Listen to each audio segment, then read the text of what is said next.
I'm very grateful to God for granting me the comfort of your homes. I do trust that the Lord has a word for us even this day. He continues to speak to us. He continues to send His word of encouragement, a word that brings hope, a word that brings direction in our own lives. We're continuing to look at John, and we are in chapter 5, John chapter 5, and we'll read together from verse 16 to verse 30. John chapter 5, verse 16 to verse 30. And I'll be speaking this morning on the theme, Encountering a Persecuted God. Encountering a Persecuted God. John chapter 5, verse 16. The Bible says, "So because Jesus was doing these things on the Sabbath, the Jews persecuted him. Jesus said to them, 'My Father is always at work to this very day, and I too am working.' For this reason, the Jews tried all the harder to kill him. Not only was he breaking the Sabbath, but he was even calling God his own Father, making himself equal with God. Jesus gave them this answer, 'I tell you the truth, the Son can do nothing by himself. He can do only what he sees his Father doing. Because whatever the Father does, the Son also does. For the Father loves the Son and shows him all he does. Yes, to your amazement, he will show him even greater things than these. For just as the Father raises the dead and gives them life, even so the Son gives life to whom he is pleased to give it. Moreover, the Father judges no one, but has entrusted all judgment to the Son, that all may honor the Son, just as they honor the Father. He who does not honor the Son does not honor the Father who sent him." Verse 24, "I tell you the truth, whoever hears my word and believes him who sent me has eternal life and will not be condemned. He has crossed over from death to life. I tell you the truth, a time is coming and has now come when the dead will hear the voice of the Son of God, and those who hear will live. For as the Father has life in himself, so he has granted the Son to have life in himself. And he has given him authority to judge, because he is the Son of Man. Do not be amazed at this, for a time is coming when all who are in their graves will hear his voice and come out. Those who have done good will rise to live, and those who have done evil will rise to be condemned. By myself I can do nothing. I judge only as I hear, and my judgment is just. For I seek not to please myself, but him who sent me." This is the reading of God's word, and we will pause briefly for a word of prayer before we get into the preaching of God's word. Let's just pray together. Our Father and our God in heaven, we bow before you this morning. We acknowledge that you are God, the creator and the sustainer of our lives. We are grateful, dear Lord, for the way you've sustained us in the week that has just gone by. You have taken us through various situations as individuals, as families, as nations. We want to give you praise, we want to give you glory, because you are God who makes no mistake. We worship you this morning because you are worthy of our worship. We are grateful for the privilege you have given us to be alive this day. We pray that with the life you have given us, may you help us to live it to the glory and to the praise of your name. As we now turn, mighty God, to the preaching of your word, we ask that may you be pleased to open our ears, be pleased to open our hearts, be pleased to take this word and burn it in our hearts, be pleased to speak to each one of us, because we know that we shall not live by bread alone, but by every word that proceeds from your mouth. So we seek and desire to hear the voice that wakens the dead. Oh God, we pray that may you be pleased now to use me only as a vessel to communicate your word to your people. Be glorified even through the preaching of your word. We pray that God may the people of God be edified through the preaching of this word, and may those who do not have a relationship with you be drawn in as well, only by the power of your voice, the voice that wakens the dead. So be glorified even now and forevermore. It is in Christ Jesus that we pray and ask all these things with thanksgiving in our hearts. Amen. So our text is John chapter 5. John chapter 5, and we've read from verse 16 through to verse 30, and we'll be looking at the theme, encountering a persecuted God. Encountering a persecuted God. Generally speaking, persecution comes when one chooses to stand out. When an individual decides to be different from others, that particular individual will face persecution. It's a normal thing because nobody wants to be challenged in what they do. And so when one chooses to rise above the others in the good way, they will always face persecution. For example, a child of God who decides to walk in the light at the place of his work and chooses to do the right thing will be persecuted by his colleagues at work. In the area of honesty, maybe he returns the receipts for whatever money that was dispensed. Whatever he has bought, he brings back the receipts. The other colleagues might feel uncomfortable, those who do not do such a thing. And so that individual will be faced with persecution. When one shines brightly than the others, they will always face that challenge of being persecuted. Those individuals who like doing things in the dark will always rise to put off the individuals that are seeking to do the right thing. It is very sad that with respect to persecution, we have heard, we have read, and maybe we have even seen some of the people losing their jobs because they stood for what was right.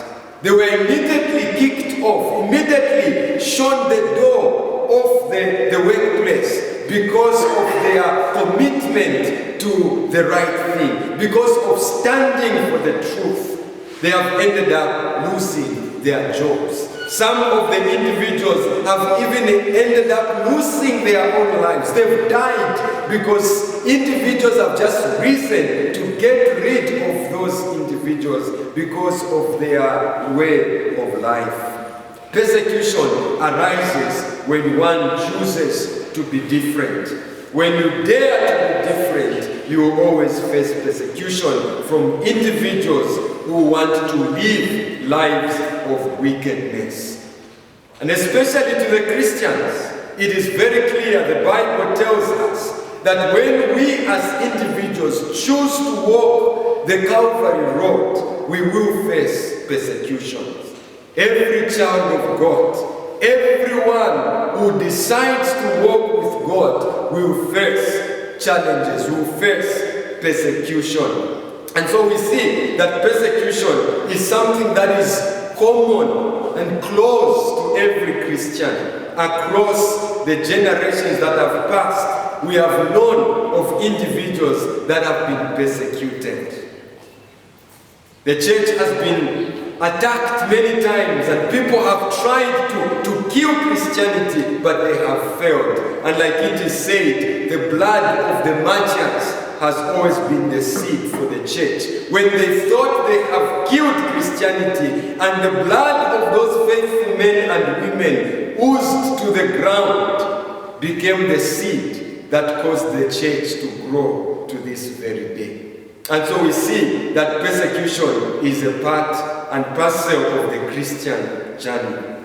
The Bible is very clear in 2 Timothy chapter 3 and verse 12. We are told there, in fact, everyone who wants to live a godly life in Christ Jesus will be persecuted.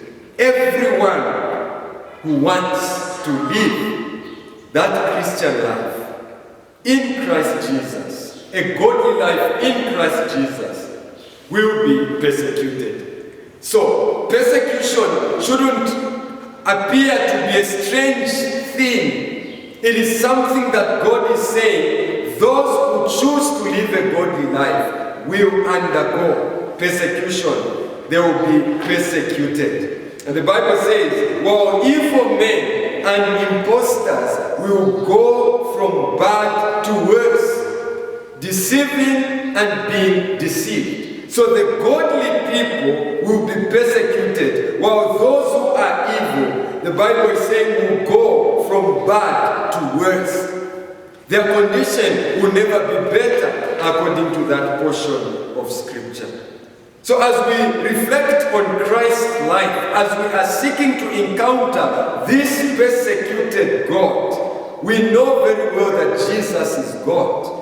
As verse 1 of chapter 1 tells us, in the beginning was the Word, and the Word was with God, and the Word was God. Being persecuted, we are encountering a persecuted God. And this is what is very clearly seen in the passage of Scripture that we read. We see clearly Jesus being persecuted by the Jews. Now the question comes, why was Jesus persecuted? Why was he going through this persecution? Verse 16 gives us the answer. The earlier portion of Scripture which we considered last week showed us Jesus healing this invalid man, and he healed him on the Sabbath day. And because of that, we are told in verse 16, because Jesus was doing these things on the Sabbath, the Jews persecuted him. They persecuted him. In the first place, it's important for us to appreciate that the Jews never liked Jesus. These Jews, these Pharisees, they never approved Jesus. They never acknowledged him as the Messiah that was promised. And so whatever claims that Jesus made was challenged by these Jews. So we see at this particular time, having done a good thing, he healed an invalid man, a man who had suffered for 38 years. After receiving that healing, the man created tension for Jesus. What we see is that the Jews rise to persecute Christ, and it's for one reason, and it is stated because he was doing this on the Sabbath. On the Sabbath. So that's the reason why these men rose to challenge or to persecute Jesus, because he did this act of love on the day of Sabbath. According to them, this man shouldn't have picked up his mat to walk on the Sabbath day, because a mat was considered to be a burden that he was carrying. It was work according to their additional laws, because they added something to the law, which Jesus at this particular time was challenging. It was good to do the right thing, or to do good on the Sabbath, like healing someone. And you see, Jesus would have done this miracle, would have performed this miracle on any other day. but he chose to do it on the Sabbath. And most of the miracles he performed, we see that he was doing them on the very day, the Sabbath day. Why was he doing that? So that he could prove to these men that their additional law to the law of God did not have any bearing on the people. People were being taught to follow things that actually these Pharisees themselves were unable to do. They were lording it over them. They were not leading by example, but they were expecting people to do the very things they themselves knew they could not do. And Jesus came to challenge that kind of reasoning. So Jesus faced persecution for doing good. In verse 17, Jesus responds to these individuals, the Jews. Jesus said to them, "My Father is always at work to this very day, and I too am working." This was his response. My Father is always at work. Even on the Sabbath day, he works. This is exactly what Jesus was saying to these Jews. And let me just encourage each one of us that God does not rest from that text we are seeing. When we read about God resting in Genesis, we are not in any way, the Bible does not tell us that God was tired and so he needed to rest. No, he wasn't tired. He had completed the work. He had finished the work. That's why he rested. That's why he rested. So with respect to his creative work, God is done with that work. But with respect to his providential work, God continues to work. To this very day, God is working. And that's what Jesus is saying here. My Father is always at work. He is always working on us. He is always, his eyes, the Bible says, are on the righteous. He's ensuring that our lives are in a way that he desires them to be. He is continuously working to ensure that our lives are better as his children. And this is the reason why we can call on God at any time, because he is always at work. He's never off duty. My Father is always at his work to this very day. This is what Jesus is saying. It gives us an encouragement, each one of us, that whatever you might be going through, turn to God, because he is always at work. Turn to him. He is always ready for you at whatever time of the day. For the Bible tells us that he never slumbers, he never sleeps, he never gets tired. He is never even bothered by so many prayers that may be ascending to his throne of grace from the different parts of this world, from his children. He never gets tired. He is always at work. And Jesus also says, I too am at work. What is he simply telling us? He is showing us that he is also God. And this is what challenged or provoked these individuals. And that's why in verse 18 we are told, for this reason the Jews tried all the harder to kill him. Why? Not only was he breaking the Sabbath, but he was even calling God his own Father, making himself equal with God. So this provoked the Jews. How can this man, we know his father, he's a carpenter's son. How can he claim to be God? How can he claim to be the Son of God? How can he call God his own Father? The Jews surely did not acknowledge Jesus as the Messiah. And that's why they rose to challenge him.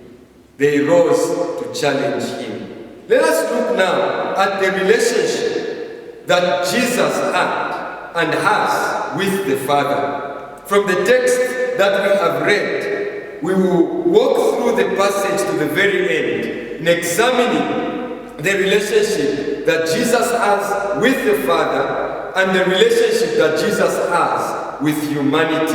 As we are seeking to encounter him who was persecuted, what kind of a relationship does he have with the Father? He claims to be God, and the Jews don't acknowledge that. And so now Jesus raises a defense. He begins to show to the Jews, and I'm sure to each one of us today, that he is actually God, and he has a closer relationship with the Father, one that none of us have and will ever have with God.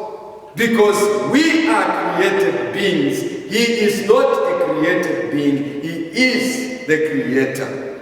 Verse 19 tells us, Jesus gave them this answer. I tell you the truth, the Son can do nothing by himself. He can do only what he sees his Father doing. Because whatever the Father does, the Son also does. This verse reveals to us the partnership that Jesus has with the Father. He does not operate on his own. Whatever he does, Jesus says, he does as the Father commands, as the Father wishes. Whatever he does as he sees the Father. So there is a close partnership that exists between God the Father and God the Son. He does nothing by himself. What we see here is Jesus submitting, Jesus' total submission to the Father. He doesn't wake up to imagine his own thing and do his own thing. He's not in a battle with the Father. He submits to the Father, and he does exactly what the Father desires him to do. There's this strong partnership. And as we look at the partnership between God the Father and God the Son, it should remind us of the partnership, the unity that Jesus seeks to see in the church among his people. And we know that very well even from John chapter 17. As he prayed for the church, he said, may they be one just as we are one. There is power in unity. And this is what defines the Godhead. God the Father, God the Son, and God the Holy Spirit. They operate as one. There are no three gods, but there is one God who has revealed himself in three persons. And there's this strong partnership that the Jews never had with God, but Jesus had with God the Father. Because he himself is God. That's the relationship we see between God the Father and God the Son. There is a strong partnership. We do not only see partnership, but we also see the aspect of love in this relationship. Verse 20 says, for the Father loves the Son. The Father loves the Son. This is a love relationship. There's this love, intimate love between God the Father and God the Son. The Father loves the Son, and because he loves the Son, he shows him everything. He doesn't hide anything from him, as we see in verse 20. But there's this aspect, first of all, the aspect of love. As we are seeking to encounter this persecuted God, he begins to say, as you are persecuting me for doing the good thing, you must know that the Father loves me. And whatever I have done because I'm in partnership with him. And because he loves me, he approves of what I have done. Love. There is love. The Father loves the Son. The Father loves the Son. So we see that the God we are thinking of, the God we are desiring to encounter, is a God of love. He's a God of love. The Bible says that God is love. He does not know about love, but he is love. And everyone who loves knows God. So as we come into thinking about our relationship with this God, it is again a love relationship. How did it begin? It all began in the context of love. For God so loved the world. He loved us while we were yet sinners. Christ came and died for us. It is in the context of love that our relationship with God began. We lost our place with God when Adam sinned against God. But God did not cast us away. He still showed us his love. He drew us closer to himself by sending his son. He took the initiative. That's what love does. God demonstrated his own love towards us. That while we were yet sinners, Christ died for us. So we see that, first of all, God loves the Son. And by loving the Son, he extends that love even to us.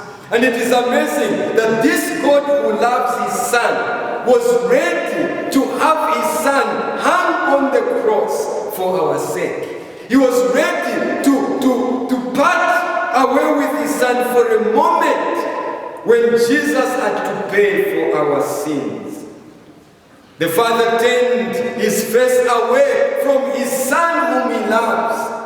He abandoned him for that moment so that Jesus could pay for our sins. He was covered with sin in the context of love. He knew we could not rescue ourselves. And so he stepped into the dark world to bring light to us. And that's why in John chapter 1 verse 4, it speaks of Jesus being the light that has come into the world. The very life that has come into the world. But the world did not like the light. Ran away from the light. Jesus loves each one of us just as he is loved by the Father. So we see the relationship that is there between God and the Son. It is a love relationship.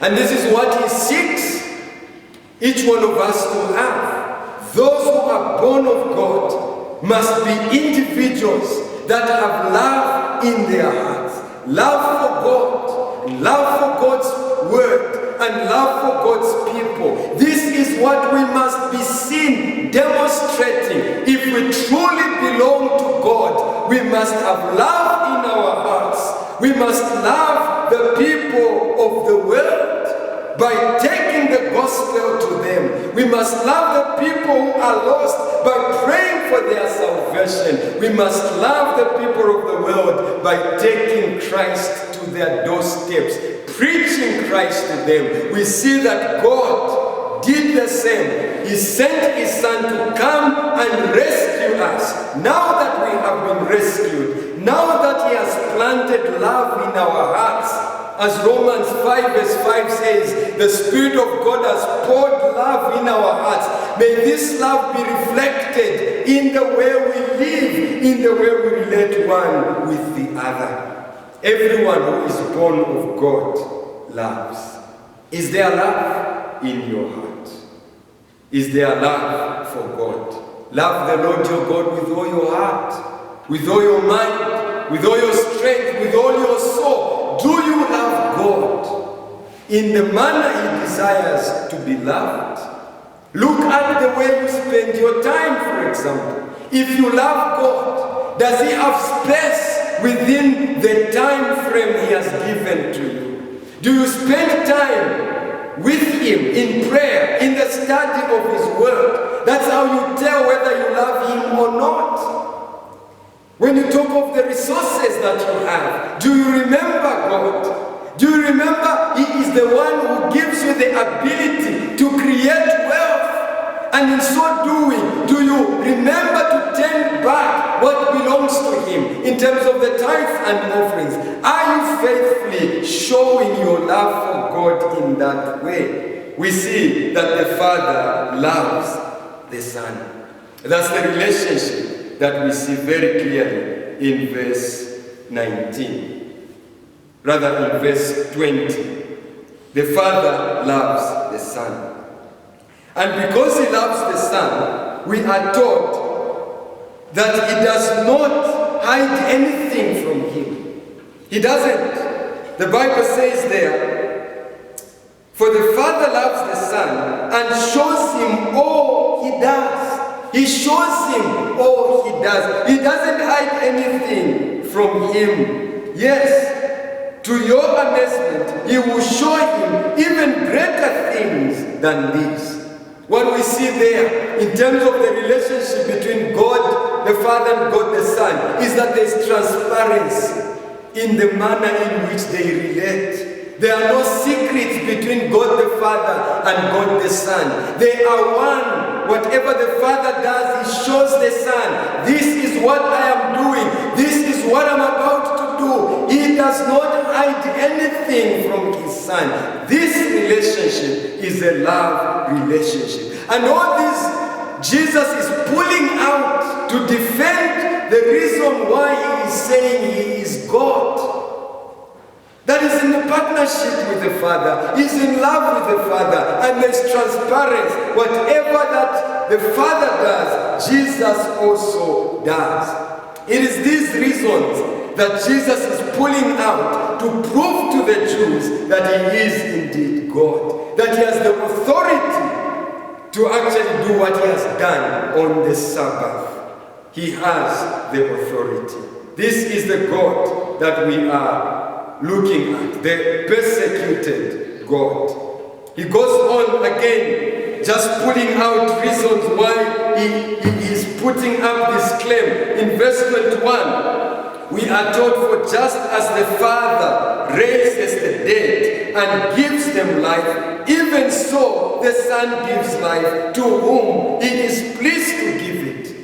He's still bringing out reasons to show that he is God. And in this verse, he is talking about the equality of power that he has or shares with the Father. The equality of power. He has the same power that the Father has. We are told, therefore, just as the Father raises the dead and gives them life, even so the Son gives life.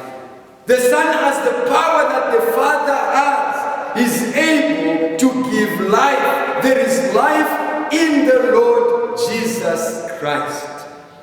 What the Father does in raising those that are dead, Christ also is able to do the same. So there is equality of power. Let's hurry on to verse 22. It brings out another aspect. Moreover, the Father judges no one, but has entrusted all judgment to the Son. Jesus is saying to these Jews that between me and my Father, there is delegated authority. This is what we see here. Because I'm in this relationship with my Father, there is delegated authority. He has delegated this charge to me. He does not want to do the judging. He has passed it on or entrusted it to me, the Son. So you can see that I am God. I am the Son of God. That's what Jesus is seeking to bring out. And lastly, in verse 23, he pulls out another reason, that all may honor the Son, just as they honor the Father. He who does not honor the Son does not honor the Father who sent him. So we see Jesus now coming to put an end to his defense. And he first of all wants us to know that he did not come by himself. He was sent. For God so loved the world that he gave, that he sent his dear Son. Jesus was sent by the Father. And we also see that he is equal in honor with the Father. And all these things God the Father has allowed the Son to have in common with him for one reason. We are told in verse 23 that all may honor the Son, just as they honor the Father.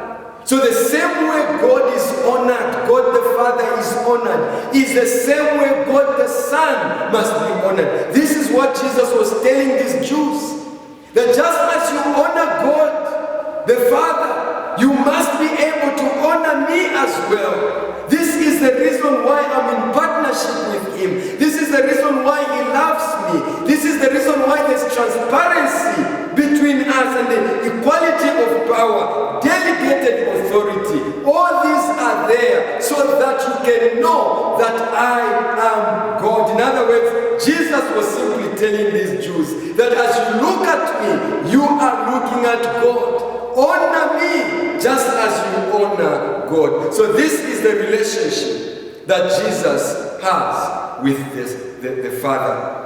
And it proves that He is God. And because of that, He must be honored. Do you honor Him as God in your life? Do you bow your knees to Him as you bow your knees to God the Father? This is what He's saying. We must honor Him. We must worship Him. We must glorify Him. For He is God. In the beginning was the Word, and the Word was with God, and the Word was God. The Word became flesh and dwelt among us. We must not take that lightly, because He left the glories of heaven and came down and identified Himself with us. We must not think He is lesser than God. That is an act of love. He wanted to identify Himself with us so that we can then relate with Him in that sense. He became just as we are, only that He never sinned. He never sinned. But counts that do not acknowledge Jesus as God, they think He's just one of the prophets that ever walked the face of the earth. They think He's a created being. He's not. He is God. And we must be able to honor Him as God. If we don't honor Him as God, we are also then dishonoring the Father, God the Father. Verse 23 is very clear, that all may honor the Son, just as they honor the Father. Just as. So it's the same honor that you give to God, the Father. That's the same honor you give to God, the Son. That speaks volumes. He is God. He is not a God. He is the God. He is the Creator. He is God, and He desires and deserves rather to be honored and to be worshipped. This is the God that was persecuted. For telling the truth and for doing good, He was persecuted. When persecution comes your way as an individual, what will you pull out as your defense? Will you quit living a godly life so that everybody can now pat you on their back, on your back? Or will you stand for the truth and remain committed to the truth? We see in the case of Christ that He was willing to lay down the truth as it was. And He keeps saying, I tell you the truth, I tell you the truth. There is no lie in Him. And it is that which attracted persecution in His life. What we pick from that is that if you're a child of God and everything around you seems to just be going the straight way, you have no challenges along the way. Well, it could be, one of the reasons could be that maybe you are living a life of compromise. Because where there is light, real light, darkness always rises to challenge it. As a child of God, emulate the example of Christ. Stand for the truth. Even when it means you lose out, stand for the truth. Even when you are humiliated, stand for the truth. Even when you are despised, stand for the truth. You lose nothing. Jesus, though He was being persecuted, He never ceased to be God. Even if He was not acknowledged by the Jews, He never ceased to be God. He remained God. Even in your case as a child of God, should persecution come, and it will come in various ways, when you choose to walk the Calvary road, It is not an easy road. It's a road of ups and downs. There are deserts to cross. There are mountains to climb. There are thorns to step on. As a child of God, you must remain resolved in your heart to stay with the truth and remain committed to God. That's the relationship we see between the Father and the Son. He, Jesus, is God. Though he was persecuted in this case, they were persecuting God himself. God himself. Let's quickly move to the last part, which is the relationship that we see between this persecuted God and humanity. What relationship exists between God, the Son, and humanity? Verse 24 tells us, I tell you the truth, whoever hears my word and believes him who sent me has eternal life and will not be condemned. He has crossed over from death to life. This verse brings out very important lessons for us. First of all, Jesus is telling the truth. John 14 verse 6, Jesus says, I'm the way, the truth, and the life. When he opens his mouth to speak, he speaks the truth. This is the God we are encountering. He is a God of truth. So he says, I tell you the truth. Whoever, this is one of my favorite words in the Bible. It has become one of my favorite words because of its inclusiveness. Whoever hears my word. It's not talking about the Jews only. It's not talking about the men only. Whoever, men and women, Jews and Gentiles, young and old, rich and poor, whoever, and it doesn't matter the kind of life one has lived. You may have a tag as you walk around. You are among the whoever. This includes the prostitutes, the thieves. It includes all kinds of people that we know of, all kinds of sinners we can think of. Whoever hears my word and believes him who sent me has eternal life. There's the aspect of hearing the word. When the word of God is preached and you believe it, the Bible says, then you have eternal life. Who is the Word? In the beginning was the Word, and the Word was with God, and the Word was God. When you believe the Word, when you believe Jesus, you have eternal life. Reject him, and you have no life in yourself. Yes, you may be walking around, but you are as good as a dead dog. There's no life in you. You are dead. You need to wake up to reality that if Jesus is not in your heart, if you don't have a personal relationship with